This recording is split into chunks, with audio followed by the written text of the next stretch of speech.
Gracias por continuar con nosotros en esta transmisión especial de Sagrada Devoción y en esta ocasión vamos a hablar acerca del Templo del Calvario.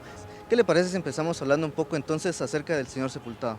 Bueno, me parece magnífico y esto nos permite entonces retraernos en la historia y volver a la ciudad de Santiago, en el Valle de Panchoy, donde existía el conjunto de capillas de Vía Crucis, que todavía podemos verlo, de San Francisco al Calvario, pasando frente a la parroquia Nuestra Señora de los Remedios. Este conjunto de Vía Crucis fue realizado por los hermanos terciarios franciscanos, dentro de los cuales el que tuvo un papel muy importante en la construcción y dedicación fue el hermano Pedro.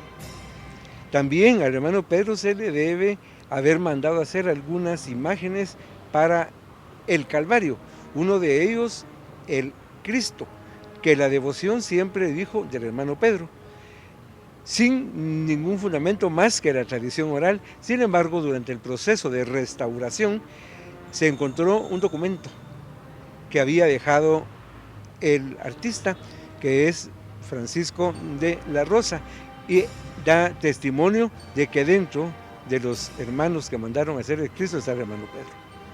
También de este artista, que antes de convertirse en terciario se llamaba Pedro de Mendoza. Pedro de Mendoza fue muy importante a principios del siglo XVII, luego se convierte en hermano terciario y cambia a de la Rosa en vez de Mendoza, y a él se le atribuye entonces un Cristo sepultado, que era parte de ese Vía Crucis. Esta imagen, con muchas más, fue trasladada en el año de 1779 al Llano de la Virgen, donde el Señor sepultado estaba en el altar mayor y era la 14ª estación. A principios del siglo XX, esta imagen barroca fue restaurada por el artista Montúfar y se le convierte en una imagen tipo romántica, en el sentido de que originalmente tenía las rodillas levantadas, como estaba en la cruz, pero a la década de 1920 lo convierten en un muerto tendido, tal y como se había hecho con el Señor de Santo Domingo en el año 1858.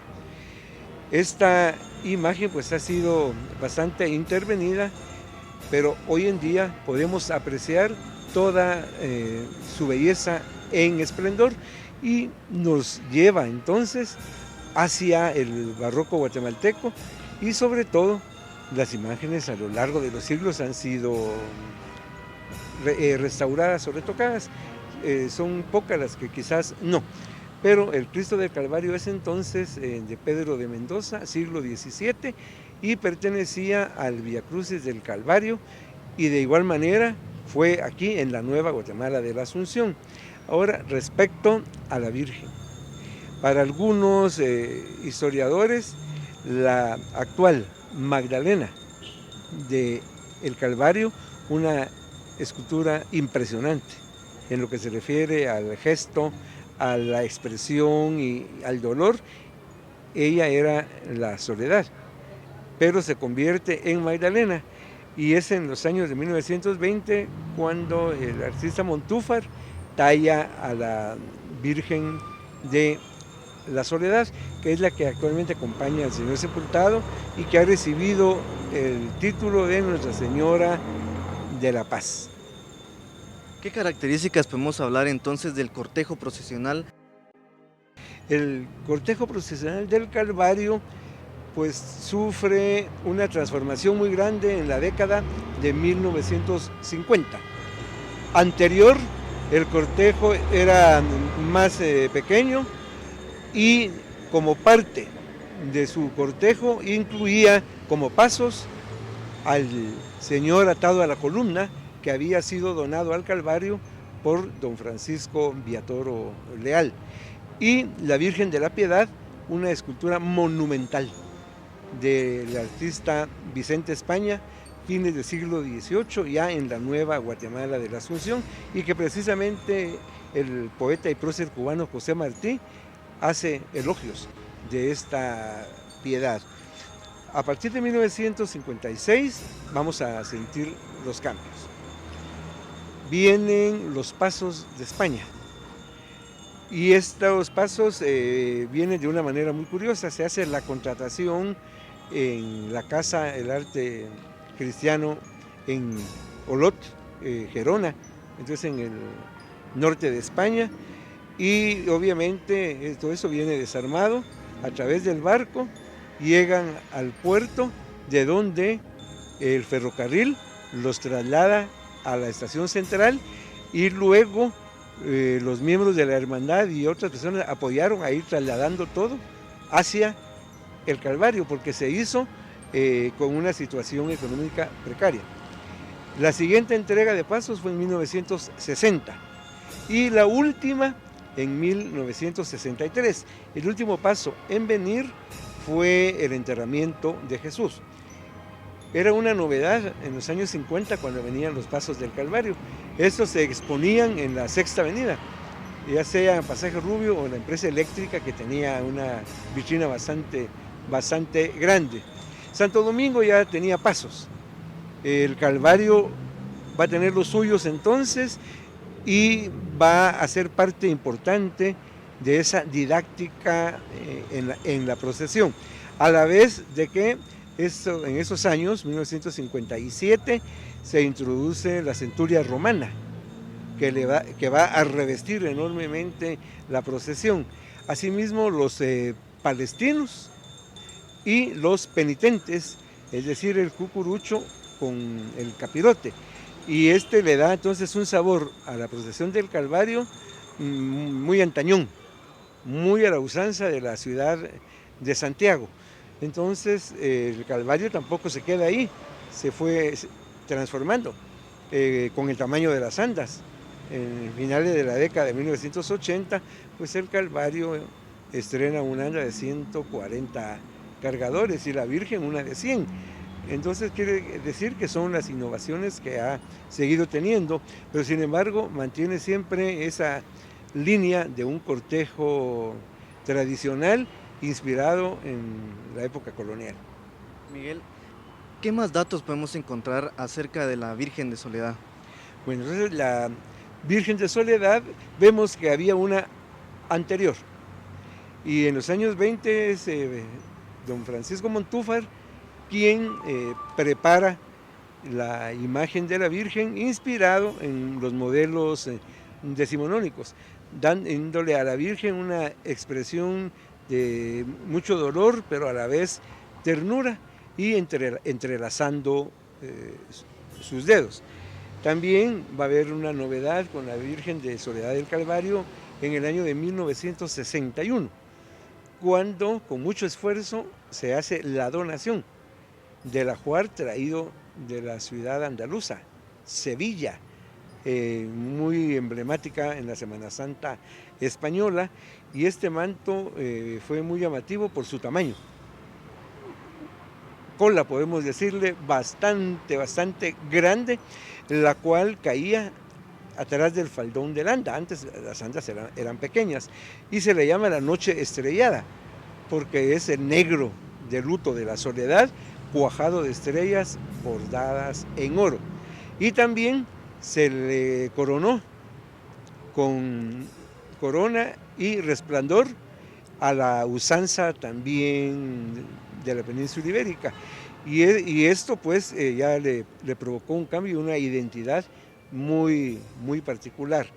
Luego, al ser consagrada a fines del siglo XX, recibe ya el título de la Reina de la Paz. Es una soledad muy hermosa y de mucha devoción. Hay que ver la cantidad de devotas que tienen y que la acompañan en su cortejo.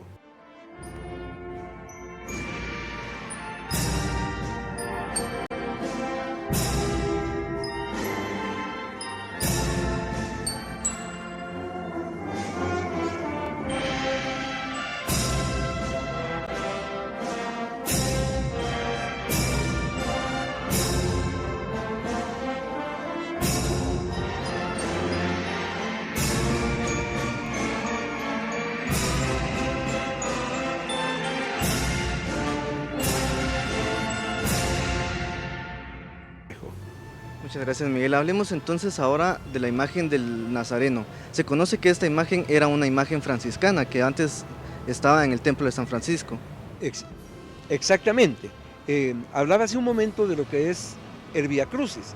Cuando se traslada a la ciudad, el rey de España, Carlos III, emite un reglamento de traslación en septiembre de 1775, donde se dan todas las pautas para hacer la ciudad, el tamaño o ancho que deban de tener las calles, la altura y el número de iglesias, limitando entonces a las iglesias pequeñas, ermitas, para que éstas se adosaran o integraran a los templos parroquiales, como sucedió. Por ejemplo, el Manchén era una ermita de la Virgen de Dolores, pero en la Nueva Guatemala es una capilla dentro del cuerpo de la parroquia San Sebastián. Lo mismo la Virgen de los Dolores del Cerro, que tenía una hermosísima ermita allá en Santiago de Guatemala, pero en la Nueva Guatemala se incorpora a la Candelaria, y así podríamos mencionar.